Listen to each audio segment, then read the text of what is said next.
तब्येत आता बरी आहे आणि काल ट्रीटमेंट घेतली, आजही ट्रीटमेंट घेतली, त्यामुळे आता बरं आहे. महाराष्ट्राचं एकंदर राजकारण पेटलं असताना तुम्ही दरेगावामध्ये आलेला आहात आणि तुमच्यावरती प्रचंड टीका होतीये, तर त्या बाबतीत कसली टीका? की महाराष्ट्राची सत्ता स्थापना आहे, 23 तारखेला रिझल्ट लागलेले आहेत आणि मुख्यमंत्री 2-3 मग काय सत्ता स्थापन करताना काय आहे? गावाला यायचं नाही असं काय नियम आहे?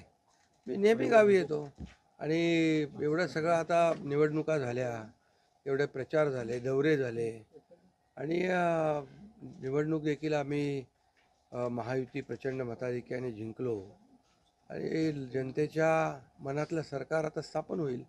आणि लोकांनी भरभरून प्रतिसाद दिला. गेल्या 2.5 वर्षामध्ये जे आम्ही काम केलं त्या 2.5 वर्षाची खऱ्या अर्थाने मी नेहमी सांगायचो भाषणामध्ये, पोचपावती जनता देईल